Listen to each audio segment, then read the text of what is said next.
간멘 에세이. 순교자들은 지금 어디 있는가? 서울 가본 사람과 안 가본 사람이 싸우면 안 가본 사람이 이긴다는 속담이 있습니다.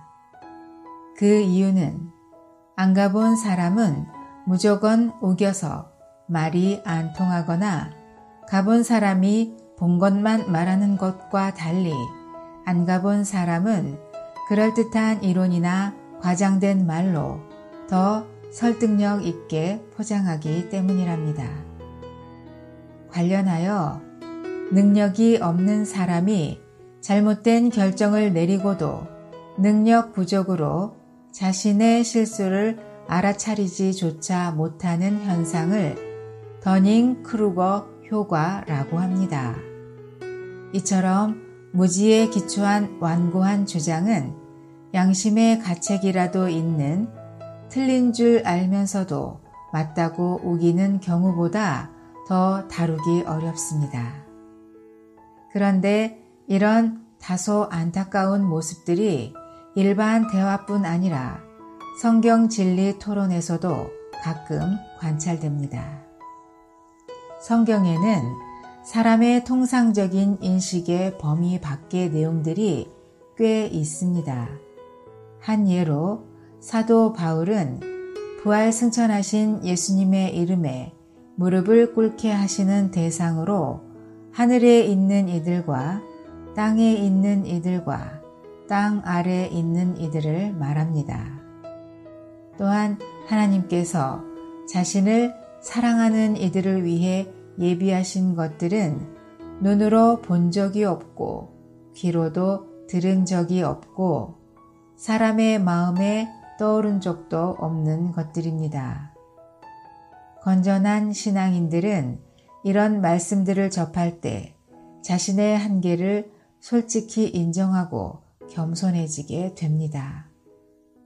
아침에 누린 아래 말씀도 제게는 매우 새롭고 결코 평범하지 않는 사례입니다.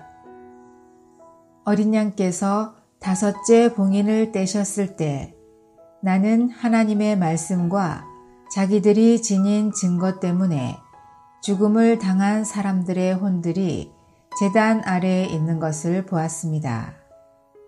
그들이 큰 음성으로 부르짖으며 주제자이시여 땅에 거하는 사람들을 언제쯤 심판하시어 우리 피의 원한을 갚아주시겠습니까? 라고 하니 사도 요한은 계시록 1장부터 3장에서는 이 땅에 있는 현재의 광경을 4장에서 5장에서는 저 하늘 위의 광경을 6장 전반부는 다시 이 땅의 일들을 위 본문에서는 땅 아래의 광경을 말합니다. 이어지는 문맥에 의하면 이러한 순교자들의 기도에 대한 응답으로 장차 이 땅 위에 초자연적인 재난의 시작이 있게 됩니다. 죽음을 당한 사람들의 혼이 제단 아래 있음. 예수 믿고 죽으면 어디로 가는가? 대부분은 저 하늘의 천국에 가서 예수님과 함께 영원히 안식과 평강을 누린다고 말할 것입니다.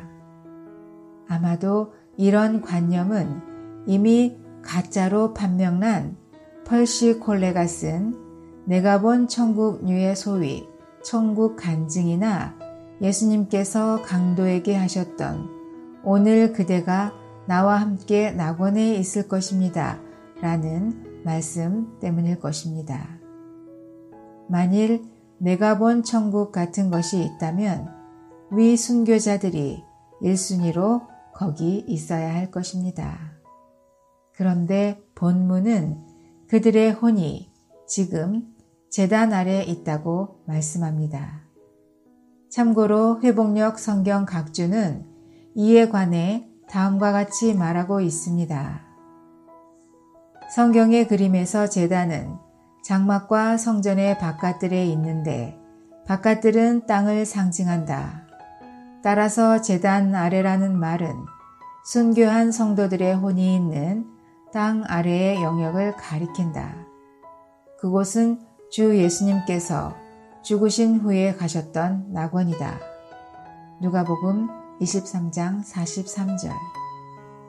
낙원은 땅의 중심부에 있으며 음부의 한 부분으로서 아브라함이 있는 안락한 구역이다. 예수님께서 가셨던 낙원의 위치에 대해서는 논란이 있습니다. 그럼에도 제가 위 각주 내용에 더 공감하게 된 것은 다음 이유 때문입니다.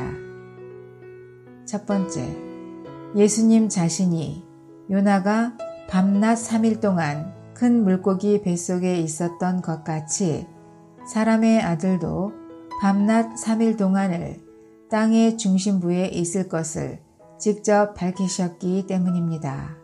마태복음 12장 40절. 둘째, 부활 직후에 만난 마리아에게 예수님은 나를 만지지 마십시오. 내가 아직 아버지께로 올라가지 않았기 때문입니다. 라고 말씀하셨기 때문입니다. 요한복음 20장 17절. 셋째, 죽은 자들은 영과 혼과 몸이 분리되는데 사도 바울은 이러한 상태를 벌거벗은 모습으로 표현합니다.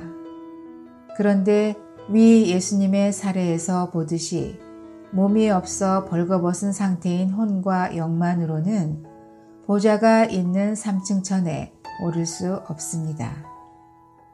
넷째, 사람이 믿고 죽으면 낙원에 가지만 거기서 영원히 살지 않고 부활 때에는 거기서 나와서 몸과 결합하여 공중으로 휴거됩니다. 그 후 그리스도의 심판대 앞에서 행한 대로 심판을 받는 과정을 거칩니다. 따라서 죽자마자 바로 천국에 가서 영원히 산다는 주장은 이런 성경 말씀들과 충돌합니다. 피의 원한을 갚아달라고 부르짖음. 이번 묵상과 추구를 통해 인상받고 누린 것은 순교 후 낙원에 가서도 그들의 혼이 이 땅에서의 하나님의 경륜의 성취를 위해 기도하고 있다는 점입니다. 주님은 과부와 불의한 재판관의 비유를 통해 우리에게도 원수에 대한 원한을 풀어달라고 끊임없이 기도하라고 말씀하셨습니다. 이번 추구를 통해 다소 느슨했던 저의 기도 생활을 되돌아보게 되었고 끊임없는 기도 생활만이 거짓말에 속지 않고 참된 진리 안에 지속적으로 머무는 비결임을 깊이 느꼈습니다.